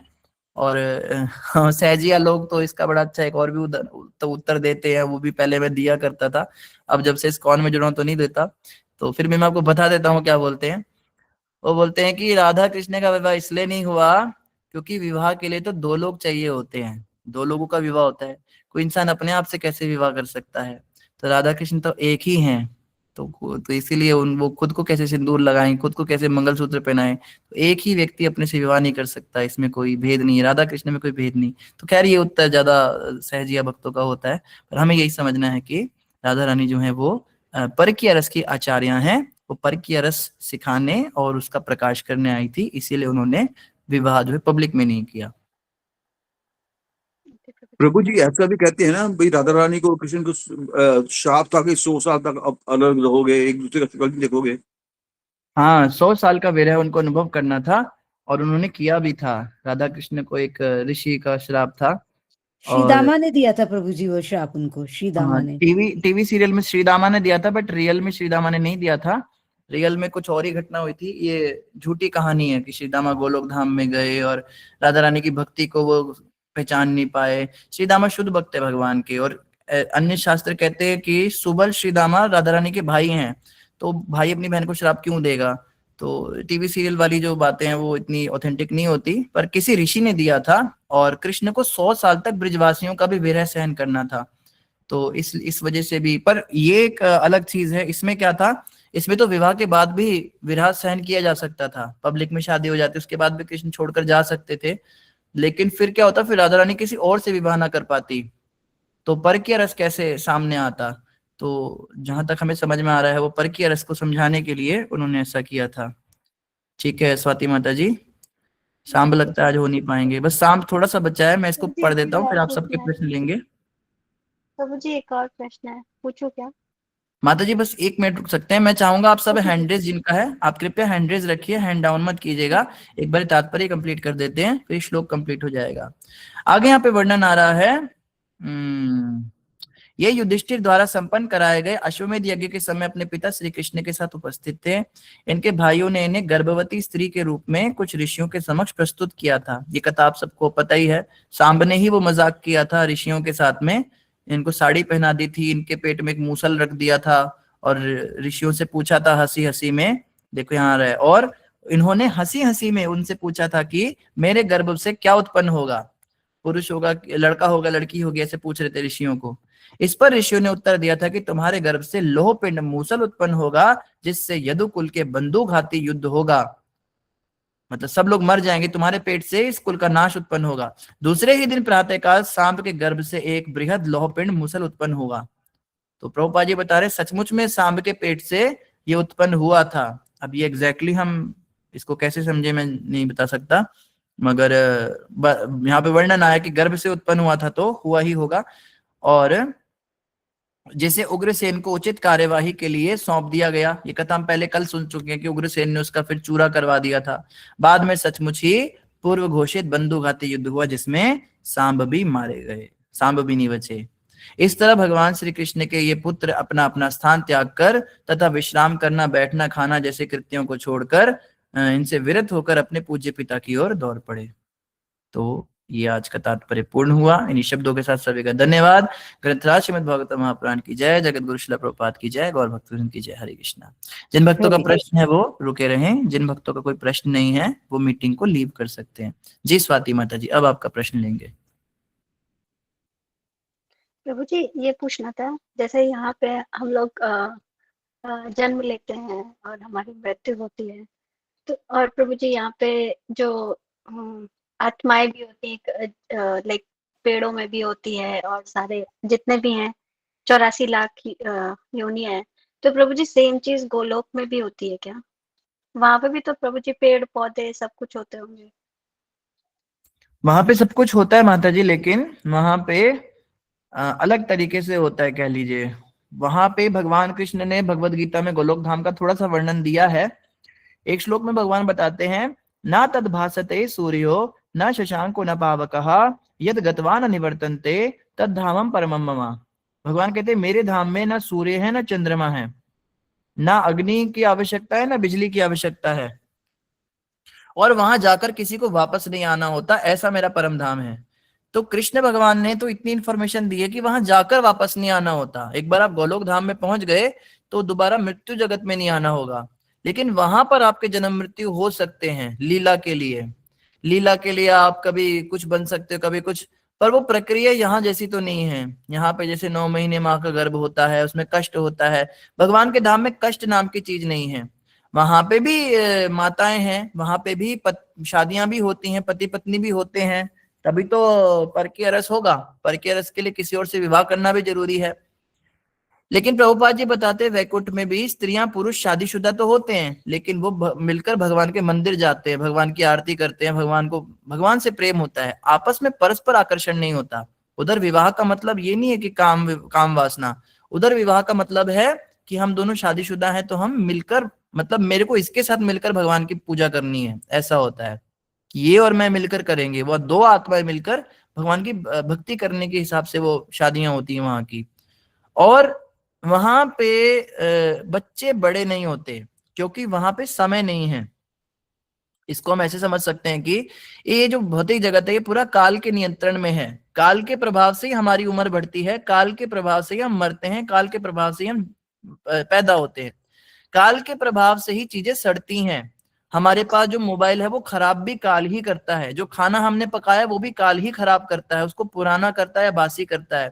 जो कपड़े हम खरीदते हैं वो भी काल के प्रभाव से ही पुराने या गंदे होते हैं। काल का भगवान के धाम में प्रवेश नहीं, क्योंकि भगवान ने कहा सूर्य चंद्रमा नहीं, काल तो सूर्य चंद्रमा से चलता है। सूर्य जब घूमता है तो काल की गति होती है, 1 दिन 2 दिन 4 दिन, मैं 10 साल का हो गया, मैं 11 साल का हो गया, ये मैंने कल खरीदी थी। यानी कि भगवान के धाम में ना कल है, ना आज है, ना परसों है। भगवान के धाम में यस्टरडे टुडे टुमारो नहीं है, वहां पे काल है ही नहीं। अब इसको समझना थोड़ा मुश्किल है अपने दिमाग से कि काल के बिना की दुनिया कैसी होगी। तो बस ये समझना है कि वहां पे ना दिन है, ना रात है, ना काल है, वहां पे कोई महीने नहीं, साल नहीं। वहां को ये नहीं कहता कृष्ण तुम 1 साल और बड़े हो गए आज, या छोटे से बड़े हो बच्चे। जन्म मृत्यु तो काल से ही होगी, काल के द्वारा ही जन्म और मृत्यु होता है।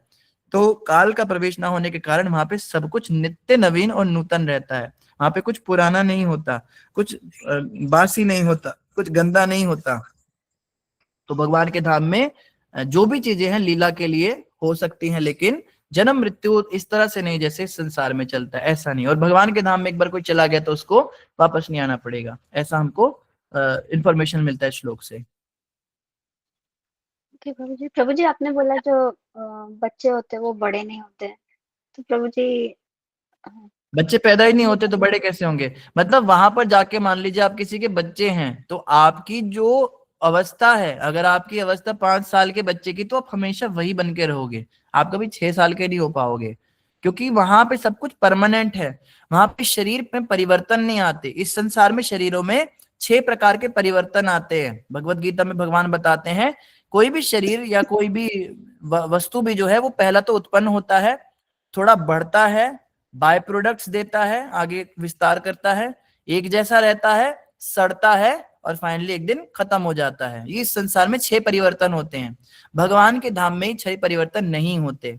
भगवान के धाम में अगर ललिता विशाखा की उम्र 13 साल 15 महीने 4 दिन की है, तो वो हमेशा 13 साल 15 महीने 4 दिन की ही रहेगी, वो उससे बड़ी नहीं होगी।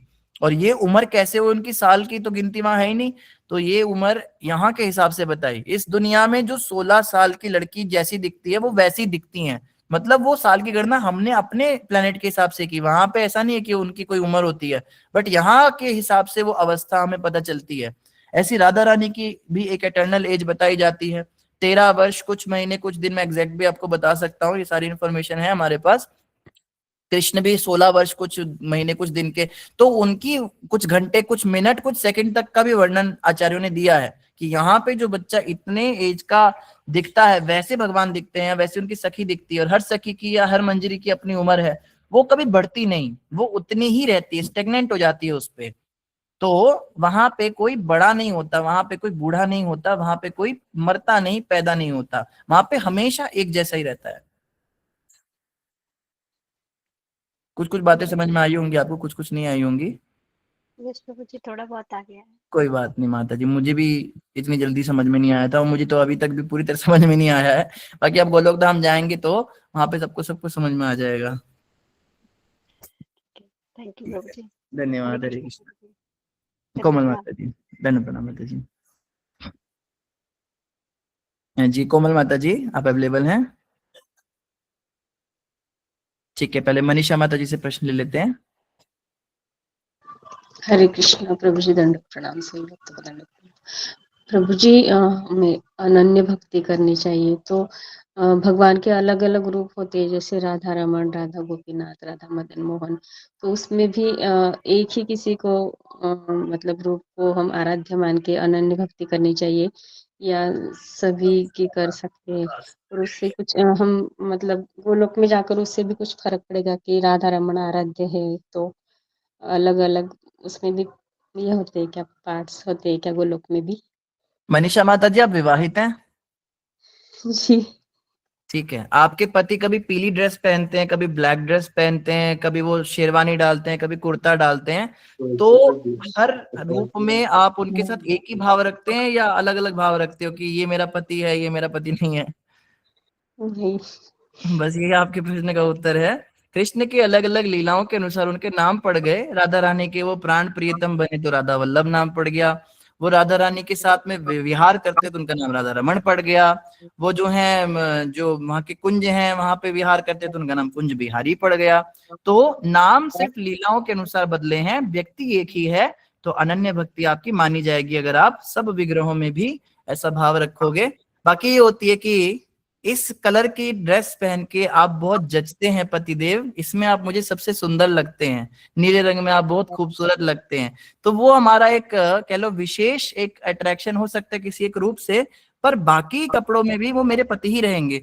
इसी तरह से भगवान का एक स्पेसिफिक विग्रह बड़ा आकर्षित आकर्षित हमें कर सकता है, उसके प्रति हम बहुत ज्यादा अटैचमेंट रख सकते हैं, मगर ये नहीं कभी सोचना चाहिए कि ये तो मेरे भगवान हैं और ये राधा वल्लभ ये मेरे भगवान नहीं, राधा रमण ये मेरे भगवान नहीं, मेरे तो सिर्फ बांके बिहारी हैं। वो वही हैं, बस ये है कि इस रूप में ज्यादा सुंदर लगते हैं। बाकी वहां भी जाऊंगी तो वही विग्रह हैं कृष्ण के, चाहे जगन्नाथ का विग्रह है, चाहे गौरांग महाप्रभु का विग्रह है, चाहे कृष्ण भगवान का विग्रह है, चाहे राधा रमण है, चाहे राधा गोपीनाथ है। ये याद रखना है कि ये वही हैं, मेरे मेरे कृष्ण ही हैं, ये इसमें कोई भेद नहीं करना है। इवन रामचंद्र भी वही हैं, नरसिंह वराह सब वही हैं, कोई भेद नहीं करना उनका। लेकिन ये वाला जो रूप है, कह लो कि ये मुझे सबसे अच्छा लगता है इनका, तो इसके साथ मेरी अटैचमेंट, मगर ये उनसे अलग नहीं है। ये अभी फिलहाल का जो हमारा भक्ति का स्टैंडर्ड है उसमें हमें ये भाव रखना है। फिर वो थोड़ा हाई भाव भी आता है जहाँ पे विग्रहों में भी अंतर आ जाता है, वो शुद्ध भक्तों के समाज में आता है। फिर जैसे हम माधवेंद्रपुरी की कथा सुनते हैं, वहां पे वो रेमुणा में जाके गोपीनाथ जी के साथ व्यवहार कर रहे हैं और इधर गोपाल जी के लिए चंदन लेने गए हैं। तो रेमुणा में गोपीनाथ जी उनको सपना देकर कहते हैं तुम मेरे को चंदन लगा दो, ये कहाँ इतनी दूर वापस वृंदावन जाओगे? कहते नहीं नहीं, ताप तो उन्हें चढ़ा है। तो वहां पे गोपीनाथ जी कहते हैं मुझ में और गोपाल में कोई अंतर नहीं है, तुम यहाँ मुझे चंदन लगाओगे तो उनका ताप वहां दूर हो जाएगा। तो तत्व से भगवान के सभी विग्रह एक ही होते हैं, मगर जो भक्त होते हैं उनका अटैचमेंट विशेष विग्रह से हो सकता है, मगर उसको ये याद रखना है कि सभी रूप में मेरे कृष्ण ही हैं, इसमें कोई भेद नहीं। ऐसा। जी प्रभु जी धन्यवाद। धन्यवाद। हरे कृष्णा। हरे कृष्ण। हाँ, अपर्णा माता जी। हरे कृष्ण प्रभु जी, दंडवत प्रणाम प्रभु जी। हरे कृष्ण, प्रभु जी, दंडवत मेरी प्रणाम आवाज आ माता रही जी। है? जी। प्रभु जी, मेरा क्वेश्चन है कि जैसे जो गोपियाँ और मंजरी दोनों अलग अलग होती है, मैं यूट्यूब पे देख रही थी, वृंदावन का था, उसमें बताया गया था कि मंजरी भगवान के सबसे निकट होती है और वो छोटी होती है और एज में, और जो गोपियाँ होती है वो शादीशुदा होती है। तो प्रभु जी थोड़ा ये डिफरेंसेस बताइए ना, थोड़ा ये कंफ्यूजन हो रहा था मुझे। हाँ, ये बहुत विशद टॉपिक है, निवृत्त निकुंज की बातें हैं, और ये कह लीजिए कि अभी हम बस ऊपर ऊपर से थोड़ा थोड़ा समझ सकते हैं, बट ये बहुत डिटेल है।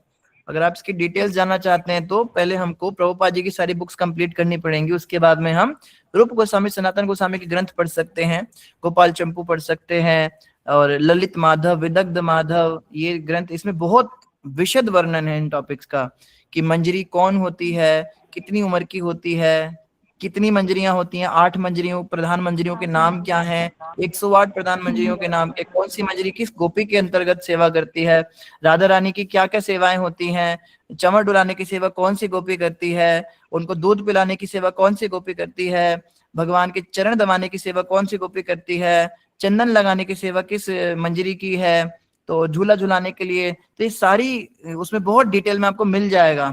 मगर वही बात है माता जी, इसको हमारे आचार्य कहते हैं शहद की बोतल को बाहर से चाटना।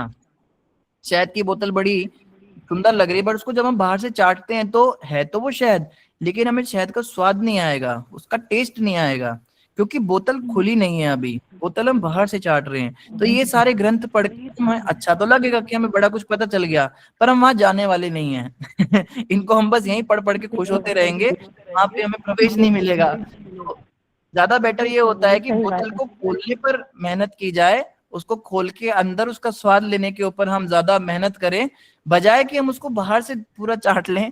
तो बहुत ज्यादा ग्रंथ पढ़ के, बहुत ज्यादा वहां का वर्णन सुनने से बेटर है कि हम हरिनाम और ये अच्छे से करें, वहां जाने वाले काम करें। जाएं कैसे? भागवत श्रवण, 4 नियम का पालन, मंगल आरती, 16 माला, इन पे अगर हम बहुत फोकस करेंगे तो हम वहां पहुंच जाएंगे। फिर वहां जाके तो हमें असली शहद मिल ही जाएगा। तो इसको इतना एनकरेज नहीं किया जाता हमारे संप्रदाय में कि ये सब बस आप यहाँ बैठ के पढ़ते रहो, क्योंकि उनको पढ़ पढ़ के मर जाओगे, इधर ही क्या फायदा, वहां जाने को तो मिलने वाला नहीं।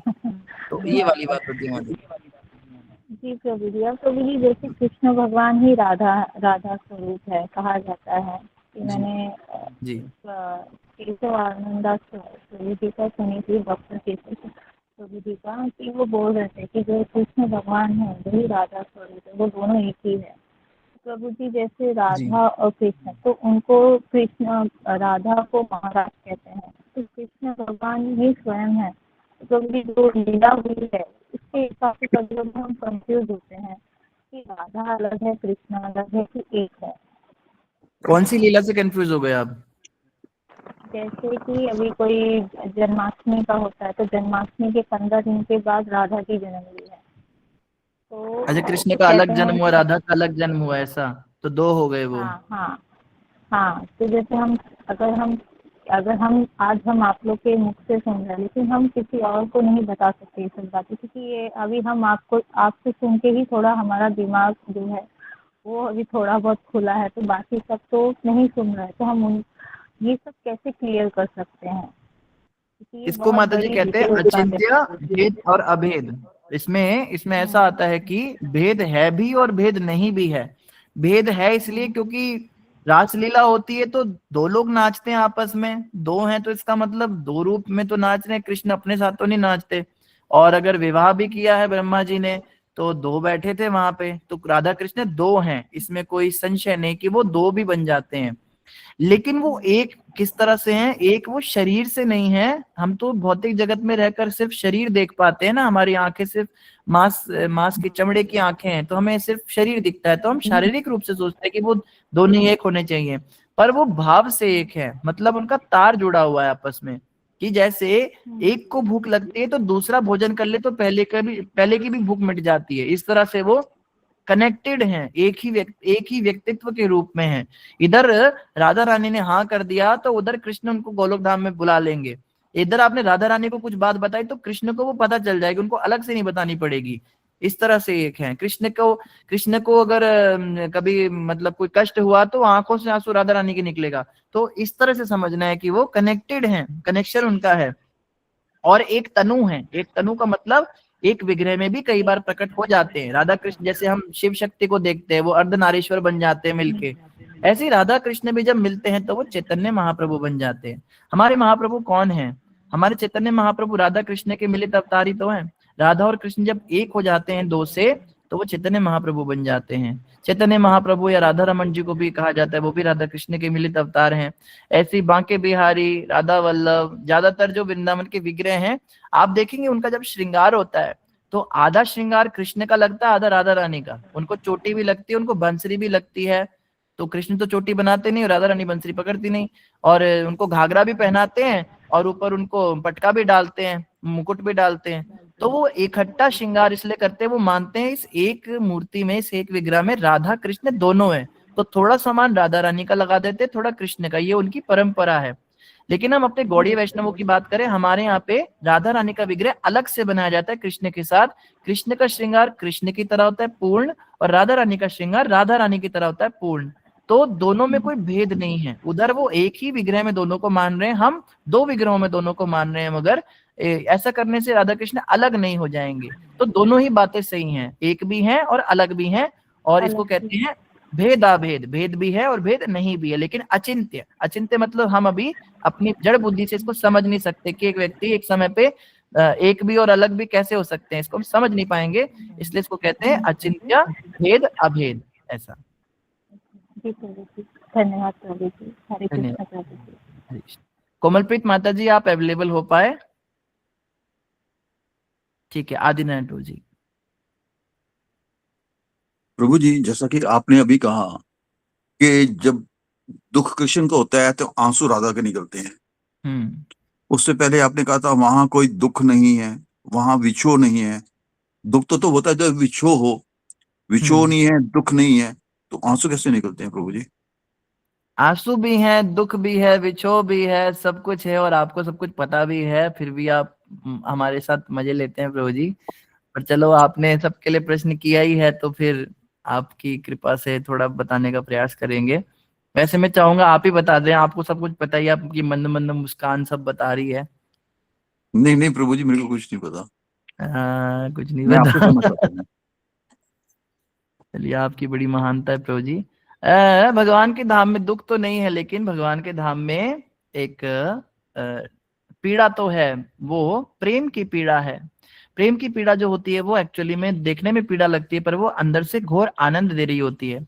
इस दुनिया में जब कोई लड़का किसी लड़की को छोड़ जाता है, वो लड़की रो रो के डिप्रेशन में चली जाती है, मर जाती है, सुसाइड कर लेती है, नहीं तो मेंटली खराब हो जाती है। या कोई स्त्री किसी पुरुष को धोखा दे देती है या मर जाती है, तो वो पागल हो जाता है उसकी विरह में, उसको दुख होता है। यहाँ पे जो दुख होता है वो कष्ट देता है। लेकिन भगवान के धाम में जब भगवान कृष्ण गोपियों को छोड़ के, राधा रानी को छोड़ के कुछ समय के लिए भी चले जाते हैं, तो उधर जो उनको दुख होता है वो उनको आनंद देता है। उधर सब कुछ उल्टा है, तो उधर पीड़ा में ही आनंद है। कृष्ण से विरह में जो आनंद है वो कृष्ण से मिलने पर नहीं है। इसको विप्रलंब रस कहते हैं। इसके विषय में श्रील भक्ति सिद्धांत ठाकुर ने सबसे पहली बार चर्चा की थी। उनके मंत्र में भी आता है प्रणाम मत विप्रलंब रसाम बोधे पादाम्बुजाय ते नमः। तो ये विप्रलंब रस क्या होता है? विप्रलंब रस का मतलब होता है कृष्ण से विरह में आनंद लेना। और आपको जानकर हैरानी होगी, हमारे संप्रदाय के आचार्यों में किसी ने भी आज तक एक बार भी ये प्रार्थना नहीं की कि कृष्ण हमें दर्शन दो। बड़ी अचरज की बात है, ये आप कभी नोट करना। महाप्रभु के शिक्षाष्टकम में भी कृष्ण के दर्शन की कामना नहीं है, किधर भी। आशिलस्यवा पादरताम पिनष्टुमाम, आप चाहो तो मुझे लात मार के भगा दो, पिनष्टुमाम चाहे मुझे गाढ़ा लिंगन दो, मैं आपको छोड़ूंगा नहीं। आप लंपट हो, आप कुछ भी कर सकते हो, मैं आपको छोड़ूंगा नहीं, ऐसा बोला है। ये कभी नहीं कहा कि मुझे आके दर्शन दो। अयि नंद तनुज किंकरम पतितम विषमे भवाम बुधो कृपया तव पाद पंकज स्थित धूलि सदृशम विचिंतये। मैं आपका दास हूं, किसी ना किसी प्रकार से जन्म मृत्यु रूपी सागर में गिर पड़ा हूं, कृपया मुझे दोबारा विषम मृत्यु सागर से उठाकर अपने चरण कमलों की धूलि का कण बना लीजिए। वहां भी कह रहे चरण कमलों की धूलि का कण बना लो। ये नहीं कहा कि मेरे सामने आ जाओ या मुझे दर्शन दो या मेरे साथ रहो। कृष्ण के साथ रहने की लालसा है ही नहीं हमारे संप्रदाय में एक्चुअली में। पर अभी चलो हम उस स्तर पे नहीं है, हमें तो कृष्ण से यही मांगना है। हम मांग भी सकते हैं, इसमें कोई अपराध नहीं है। कृष्ण का संग मांग सकते हैं, कृष्ण के गोलोक धाम। हमारे किसी आचार्य ने गोलोक धाम में प्रवेश नहीं मांगा। हमें गोलोक धाम में वापस बुला लो, हम भी मजे करेंगे वहां पे। ये भी तो एक काम वासना वाली चीज हुई ना। ये भी तो एक कि वहां पे कृष्ण के धाम में जाके कल्प वृक्ष से छोले भटूरे मांगेंगे, उधर जाके बूढ़े नहीं होंगे, गोरी गोरी बन के घूमूंगी, मैं भी मटकती हुई जाऊंगी मटकी लेके, मेरी मृत्यु नहीं होगी। वहां पे गाय बन के कृष्ण को ढूंढेंगे, तो वहां पे भी निज स्प्रिया हो गई ना, अपना आनंद तो आ गया ना उसमें। ये शुद्ध भक्ति नहीं है। शुद्ध भक्ति का मतलब होता है मेरे को कुछ चाहिए ही नहीं, कीड़ा बना दो। जैसे भक्ति विनोद ठाकुर कहते, कीट जन्म हो यथा तुवदास बहिर्मुख ब्रह्म जन्म कबू नहीं आस। मुझे ब्रह्मा बना के तुम अगर अपने से बहिर्मुख कर दो तो नहीं बनना, और कीड़ा बना के भी तुम अपना भक्त बना के रखो तो मैं उसके लिए तैयार हूं। गोलोक धाम मांगा किसने है? कृष्ण को किसने मांगा है? कृष्ण, हम कहते हैं हमारे जीवन का परम उद्देश्य जो है कृष्ण प्राप्त करना नहीं, कृष्ण प्रेम प्राप्त करना। कृष्ण की प्राप्ति हमारा जीवन का उद्देश्य नहीं है, वो लक्ष्य नहीं है। कृष्ण तो हमारे अंदर ही बैठे हैं। कृष्ण कहीं हमसे दूर हैं क्या? कृष्ण तो हृदय में बैठे हुए हैं। कृष्ण कभी दूर गए ही नहीं, तो उनको मांगे क्या? कृष्ण प्रेम दूर चला गया हमसे। कृष्ण तो जरासंध को भी मिल गए थे, कृष्ण तो कंस को भी मिल गए थे, कृष्ण तो रावण को भी मिल गए थे, लेकिन क्या लाभ हुआ? कुछ नहीं। कृष्ण प्रेम चाहिए। कृष्ण प्रेम में तो मीरा थी, अब देखो भगवान से तो इतनी नहीं मिली थी, भगवान के गोलोक धाम में तो नहीं थी, लेकिन प्रेम था। चैतन्य महाप्रभु कृष्ण प्रेम में रहते थे, कृष्ण साथ नहीं भी थे तो भी, तो कृष्ण ना मिले तो चलेगा, लेकिन कृष्ण प्रेम जरूर होना चाहिए। कृष्ण की भक्ति मांगनी है भगवान से। तो भगवान के धाम में भी जितनी भी गोपियां हैं, राधा रानी हैं, कोई भी इच्छा नहीं करती कि कृष्ण मेरे साथ बैठे रहे, कृष्ण कभी छोड़कर ना जाए मुझे। उन्हें बस कृष्ण की याद चाहिए। कृष्ण की यादें उनको खुश करती हैं। कृष्ण की स्मृति बनी रहे। हे नाथ मैं कभी आपको भूलूं नहीं, ये प्रार्थना है। उनको भूलना नहीं, उनका विस्मरण नहीं होना चाहिए बस। बाकी सब चलेगा, कृष्ण ना भी हो ठीक है, पर कृष्ण की कृष्णा कॉन्शियसनेस। प्रभुपाद जी ने ना बड़े तरीके से अपनी सोसाइटी का नाम रखा, कृष्णा कॉन्शियसनेस। कृष्ण की कॉन्शियसनेस बनी रहे बस। कृष्ण चेतना, कृष्ण भावना, अमृत संग, कृष्ण भावना। कृष्ण की भावना चाहिए हमको, कृष्ण नहीं चाहिए। कृष्ण प्रेम, कृष्ण की भावना, कृष्ण का स्मरण, कृष्ण का चिंतन। और अगर चिंतन में कृष्ण आ गए तो फिर उनसे मिलने की तीव्र लालसा भी होगी। जिस व्यक्ति का हम बहुत सतत चिंतन करते हैं, उससे मिलने की इच्छा भी हो जाती है। कोई माँ अपने दूर बैठे बच्चे को याद करती है, तो बार बार याद करने से उसका मन तो होता है काश आ जाए, मिल जाए मुझसे। लेकिन यादों में जो मजा है वो बच्चे के आने के बाद नहीं आता। आने के बाद उसके मुंह पे सिर्फ चपेड़े चलती हैं। लेकिन जब तक दूर रहता है तो माँ सोचती है आ जाएगा, इसको प्यार करूंगी, इसको खिलाऊंगी। मगर मिलने में वो आनंद नहीं है जो दूर रहकर याद करने में है। ये तो इस संसार में भी हम थोड़ा बहुत एक्सपीरियंस कर सकते हैं। तो भगवान के गोलोक धाम में भगवान से जो बिछड़ने में आनंद है, वो उसको दुख कह लीजिए, रोना है भगवान के लिए, रोती हैं राधा रानी भी, सब गोपियां रोती हैं। प्रभु जी ने प्रश्न किया था तो ये रोना जो है ये दिव्य महान आनंद देता है वहां पे। ये कष्ट तो है लेकिन ये प्रेम की पीड़ा है। इसको ही तो उद्धव जी को समझ में नहीं आया। उद्धव जी कहते हैं तुम रो रही हो, तुम सब मोह में पड़ी हो। कहते हैं मूर्ख व्यक्ति, तुझे क्या पता इसमें कितना आनंद है। ये तेरे को लग रहा है रोना दुख है, तू कभी रोया है भगवान के प्रेम में तो तेरे को पता चले। बोलते रोना धोना ये सब जो है मैं इसके ऊपर हूं, मैंने अपने आप को ब्रह्म रूप में स्थित कर लिया है। जो ब्रह्म चिदानंद के स्मरण में होता है वो रोता नहीं, हंसता नहीं, एक समान रहता है। गीता का श्लोक, स्थित प्रज्ञ समा सुखेशु दुखेशु, दुख में भी समान रहता है, सुख में भी समान रहता है। गोपियां कहती है तू सेकंड चैप्टर पे अटका रह गया, आज तुझे 18th चैप्टर पढ़ाते हैं भगवद गीता का तो उसको कृष्ण प्रेम के बारे में बताया। तो यही है ये महान आनंद और इसी की प्राप्ति हम सबको करनी है। धन्यवाद आदिनारायण प्रभु जी, आप इसे मान बढ़ाते हैं। धन्यवाद प्रभु जी। मतलब करेला भी मीठा लगता है वहां पे, ऐसा कह सकते हैं। लगता तो कड़वा ही है लेकिन मजा आता है। कड़वे कड़वे का अपना मजा है। वही तो आनंद आता है ना उसमें उसका अपना मजा है जी। धन्यवाद प्रभु जी। धन्यवाद प्रभु जी, सही भक्तों का धन्यवाद जी। आदिनारायण प्रभु जी, और तो कोई प्रश्न नहीं है आज के लिए, आपसे आज्ञा चाहेंगे। प्रभु जी थैंक यू वी प्रलंब रस के बारे में बताने के लिए। Thank you. धन्यवाद धन्यवाद। प्रलंब रस तो मुझे खुद नहीं पता, बस जो सुना था वो बता दिया। इन्हीं शब्दों के साथ सही भक्तों का धन्यवाद। वांछकल्पतरुभ्यश्च कृपा सिन्धुभ्यः च पतितानां पावनेभ्यो वैष्णवेभ्यो नमो नमः। अनंत कोटि वैष्णव नमस्ते। हरे कृष्ण प्रभु जी हरे दंडवत कृष्णा प्रभु जी प्रणाम। दंडवत सभी भगवत चरण में बहुत बहुत धन्यवाद, बहुत बहुत धन्यवाद।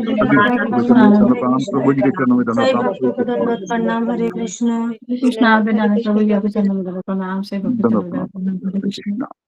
सारे प्रणाम मैं प्रभु जी की तरफ मोड़ रहा हूँ। हरे कृष्ण। कब है? मैं वापस आपकी तरफ मोड़ता हूँ। धन्यवाद प्रभु जी। हरे कृष्ण। धन्यवाद प्रणाम। हरे कृष्ण।